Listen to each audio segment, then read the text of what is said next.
Madame Panot.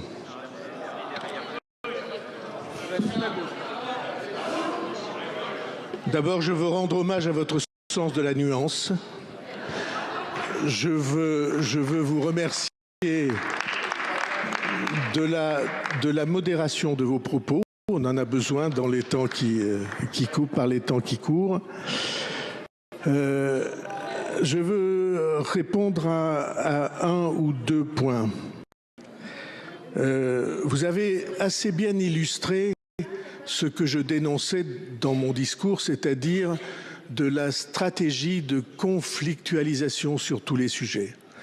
J'ai dit tout à l'heure que je connaissais Jean-Luc Mélenchon depuis longtemps, mais je pense que sur ce point,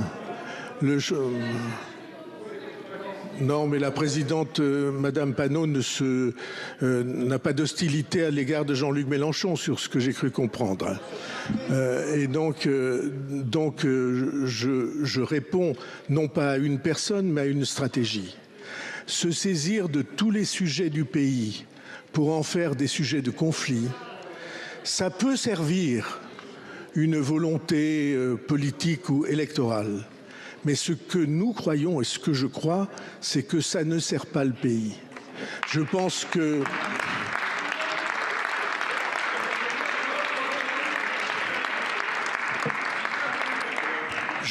qu'il y a suffisamment dans le monde de puissances qui espèrent que la France s'affaiblisse et s'efface pour que nous ne leur servions pas nos divisions comme un atout pour cette prise de contrôle. Et quant à la démocratie, je l'ai dit, la démocratie pour moi, c'est conscience et responsabilité du citoyen. Conscience et responsabilité. Et conscience et responsabilité du citoyen.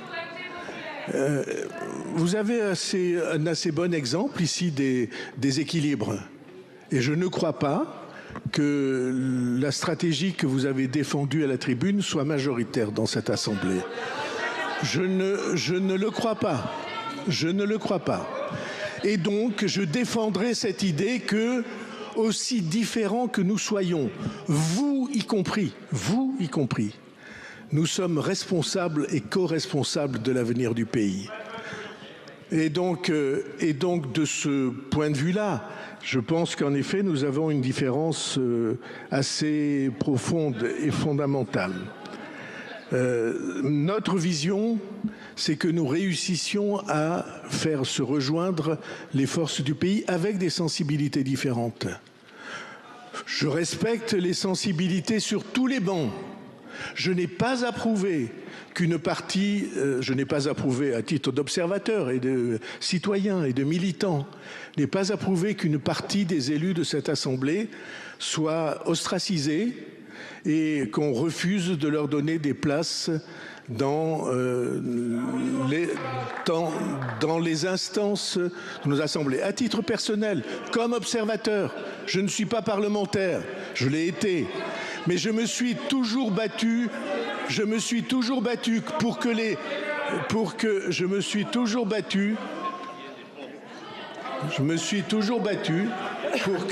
tous les élus soient considérés à égalité de dignité et qu'on ne refuse pas de serrer la main des uns et qu'on ne refuse pas la promotion aux responsabilités des autres.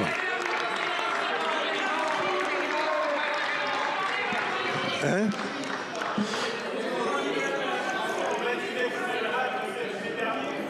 Monsieur Vallaud,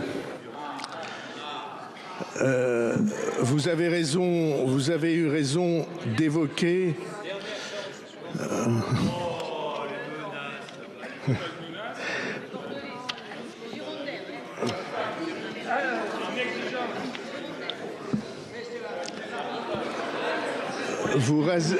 c'est ça, cette fiche.